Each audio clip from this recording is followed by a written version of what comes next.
કર્તવ્ય નિભાવવા માટે માર્ગદર્શન આપી શ્રેષ્ઠ રીતે દર્શાવવામાં આવ્યું છે.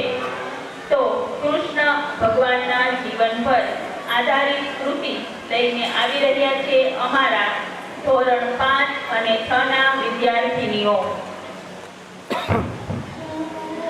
આજથી 5000 વર્ષ પહેલા અસુરોના રાજા એવા કંસના પ્રકોપથી આખું મથુરા થરથરી રહ્યું હતું. ત્યારે અસુરોનો નાશ કરવા માટે માતા દેવકીના ખોળે ભગવાન શ્રી કૃષ્ણએ અવતાર લીધો. કંસને જાણ થાય એ પહેલા જ વાસુદેવ શ્રી કૃષ્ણને ટોપલામાં લઈને યમુના નદી પાર કરી નંદ બાવાના ઘરે ગોકુળ છોડીને આવે છે.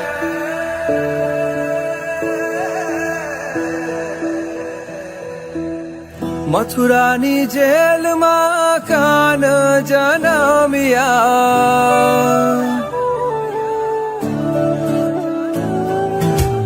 મથુરાની જેલમાં કાન જન્મ્યા, વાસુદેવ ટોપલામાં મેલીને હાલ્યા.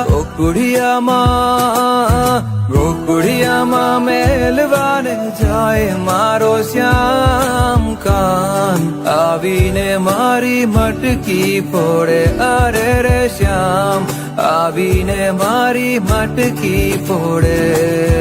ઘમર ઘમર મારો અલોણો ગાજે, ઘમર ઘમર મારો અલોણો ગાજે. શ્યામ આવીને મારી મટકી ફોડે. અરે રે શ્યામ આવીને મારી મટકી ફોડે. વૃંદાવનમાં ચાંદની રાત થતાં જ કૃષ્ણ ભગવાન વાંસળીના મધુર સુર રેલાવતા અને વાંસળીનો અવાજ સાંભળતા જ બધી જ ગોપીઓ કામ છોડીને દોડી જતી હતી. બંસીનો અવાજ તો જાણે તેમના આત્માનો અવાજ હોય તેમ કૃષ્ણમય બની જતી હતી અને દરેક ગોપીઓના દિલમાં કૃષ્ણ બિરાજમાન થઈ જતા હતા. એટલે જ તો કૃષ્ણની રાસલીલા એ પ્રેમની પરિભાષા ગણાય છે.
સમય બદલાતો ગયો, પરિવર્તન થતું ગયું અને ધર્મની સ્થાપના માટે કૃષ્ણ ભગવાન ગોકુળ છોડીને દ્વારિકામાં પ્રસ્થાન કરે છે.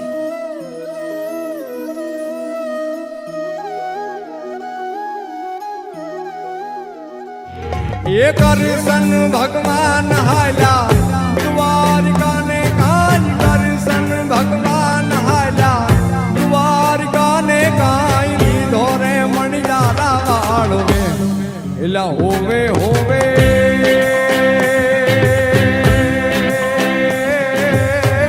મારું બેડાજી હો મણિયારા, એ હું તો તને મારો દાજી હો મણિયારા.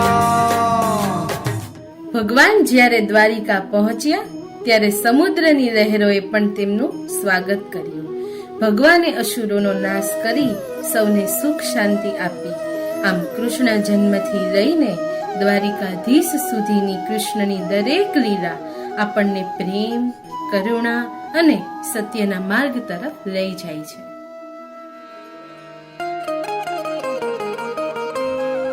હે યશોદાનો લાલો મારો,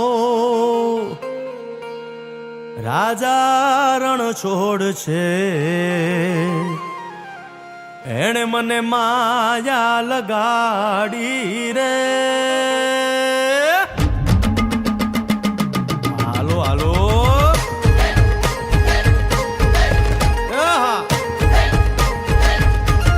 આવી જાઓ આવી જાઓ.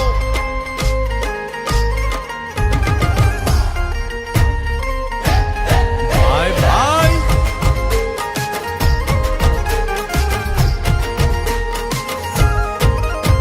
એ દ્વારકાનો નાથ મારો રાજા રણ છોડ છે, એણે મને માયા લગાડી રે.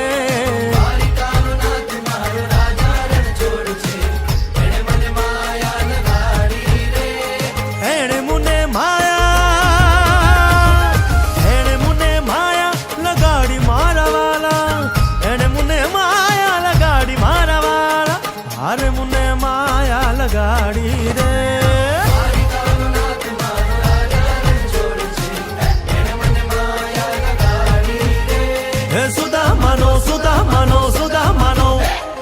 સુદામાનો મિત્ર મારો રાજા રણ છોડ છે, એણે મને માયા લગાડી રે.